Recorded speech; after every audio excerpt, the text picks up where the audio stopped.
السلام علیکم everyone and welcome back to another video. آج کی ویڈیو ہماری ہوگی democracy in crisis global perspective. تو یہ ہمارا آج کا ٹاپک ہے اور یہ ہم ڈسکس کریں گے سی ایس ایس ایسے کے حوالے سے کہ اس میں اگر یہ ایسا ٹاپک آ جائے تو آپ کس طرح سے اس ایسے کو اٹیمپٹ کریں گے. تو چلیے بنا دیر کیے اپنی اسکرپٹ کی طرف چلتے. اچھا ویسے تو ایسے کے لیے تو آلموسٹ تقریباً 10 ٹاپکس آ جاتے ہیں. تو ان میں سے کسی ایک ٹاپک کو آپ نے اٹیمپٹ کرنا تھا. وہ بھی اس پہ سے لکھا گیا کہ 2500 سے 3000 ورڈس کا ایسے آپ نے لکھنا ہے.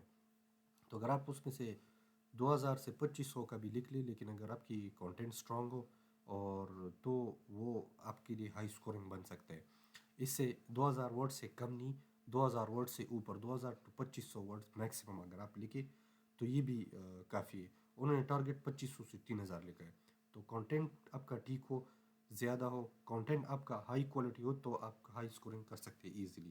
اچھا سب سے پہلے آتے, اگر اس طرح کا ٹاپک آ جائے ڈیموکریسی ان کرائسس, اس میں سب سے پہلے آپ سمجھے کہ ڈیموکریسی کیا چیز ہے. سب سے پہلے آپ اس چیز کو انٹروڈکشن میں لے کے ڈیفائن کریں گے. اچھا ڈیموکریسی اب کیا چیز ہے, اس کے کور پرنسپلس کیا ہے. ڈیموکریسی کا سسٹم جو ہے وہ عوام میں ہی, it lies in the power lies in with the people. Democracy کا مطلب کہ rule of the people, by the people and for the people. تو اس سے آئیڈیا ہو سکتا ہے کہ اس کا سارا جو پاور یعنی عوام ہی ایک نمائندے کو الیکٹ بھی کرتے, اس کے یعنی اس کو حکمران الیکٹ بھی کرتے ہیں, اور اس کو ہٹا بھی سکتے ہیں ووٹنگ کے ذریعے سے. اس میں ووٹنگ کا میتھڈ ہوتا ہے.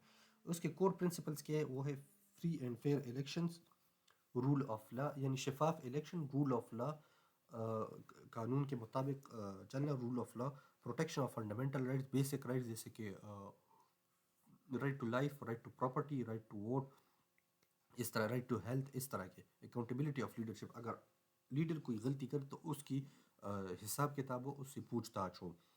It aims to ensure representation, participation and transparency. اچھا پھر آتے سائنس آف ڈیموکریٹک کرائسس. کیونکہ ہر سسٹم میں, پولیٹیکل سسٹم میں کوئی نہ کوئی کرائسس ہوتے. تو ڈیموکریٹک کرائسس کیا چیز ہے. Several indicators suggest that democracy is under pressure. وہ کب انڈر پریشر آتا ہے ڈیموکریسی, وہ ہے decline in voter participation. Voter participation میں جب ڈکلائن آ جائے تو وہ انڈر پریشر ہوتا ہے ڈیموکریسی.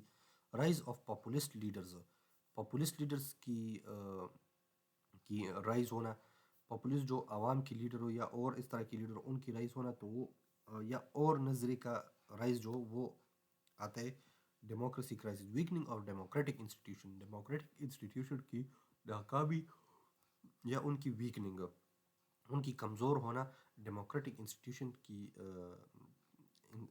ڈیموکریٹک انسٹیٹیوشنس کی کمزوری یہ بتاتے ہیں کہ ڈیموکریسی انڈر پریشر یا وہ ڈیموکریسی اب ختم ہونے والی. Restrictions on media freedom, media freedom پہ پابندی لگانا, یہ بھی اس کی علامت ہے ڈیموکریٹک کرائسس کی. تو اگر جن سٹیٹس میں یعنی جن ممالک میں یہ چار چیزیں فالو نہیں ہوئی, یعنی اس سے اوپر ہو, یعنی یہ چار چیزیں نہ ہو, تو وہاں پہ ڈیموکریسی پھر کرائسس میں نہیں ہوتی. وہ وہاں پہ ایزیلی یعنی بغیر کسی مسئلے کے وہ وہاں پہ ڈیموکریسی قائم رہتی ہے. اچھا کازز آف دا کرائسس, اس کی کرائسس کیا ہے.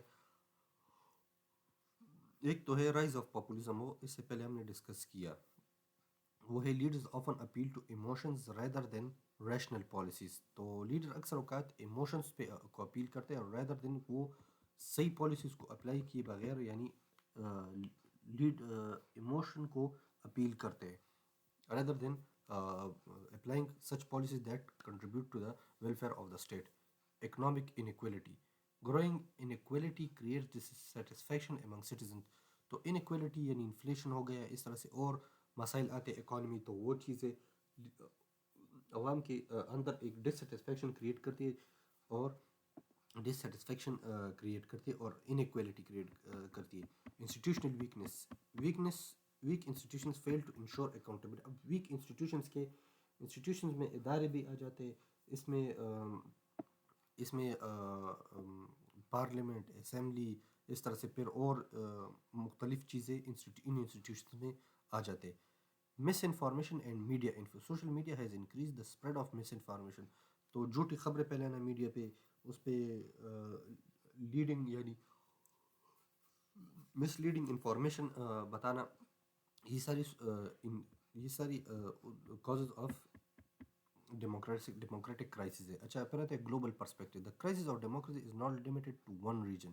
یہ صرف ایک ملک میں نہیں، یہ کئی ممالک میں ہو سکتے ہیں جہاں پر democracy. Developed and developing countries are alike are facing governance and challenges, political polarization, and trust deficit between public and institutions. تو تو یہ global perspective. This shows that democracy is undergoing transformation globally. اچھا analytical approach of for C S S. تو C S S کے والے سے آپ اس کو کس طرح سے اٹیمپٹ کریں گے؟ پہلے آپ اس کو ڈیفائن کریں گے ڈیموکریسی کو کلیئرلی کہ ڈیموکریسی کیا چیز ہے. پھر اس کے بعد پریزنٹ گلوبل ایگزامپلس آپ پریزنٹ کر سکتے ہیں. کوشش کرے کہ پاکستان کے علاوہ ہو. پاکستان کو آپ مینشن نہ کریں تو بہتر. یا آئی ڈونٹ نو، لیکن میں نے ایسے سنا تھا کہ ایک جگہ پہ کہ آپ پاکستان میں تو آپ رہتے، اس کی ایگزامپل نہ دیں. اگر آپ کسی اور ممالک کی ایگزامپل دیں تو وہ زیادہ سوٹیبل ہوتا ہے. یہ میں نے سنا تھا، کتنا سچ ہے کتنا نہیں وہ میں نہیں جانتا. Analyse causes and impacts. اس کے کازز اور امپیکٹس کو آپ انالائز کریں پیپر میں، اور provide balanced evaluation, suggest reforms. Reforms یعنی کنکلوژن میں آپ اس کی ریفارم سجیسٹ کریں. تو یہ پانچ چیزیں جو ایک آپ کے آنسر رائٹنگ میں بہت کام آئیں گے. آپ اس طرح سے اس کے آنسر کو آپ اٹیمپٹ کریں گے. اور اس کے علاوہ آپ نے اپنے کوشچن کو حساب سے اپنے آنسر کو اٹیمپٹ کرنا ہوتا ہے. اس میں آپ سے کوشچن کیا مانگا گیا تو آپ اس کو اس حساب سے اٹیمپٹ کریں گے. تو یہ تھی میری آج کی ویڈیو، اور امید ہے آپ لوگوں کو پسند آئی ہوگی. آج کے لیے اتنا ہی. ملتے ہیں نیکسٹ ویڈیو میں. تب تک کے لیے اللہ حافظ.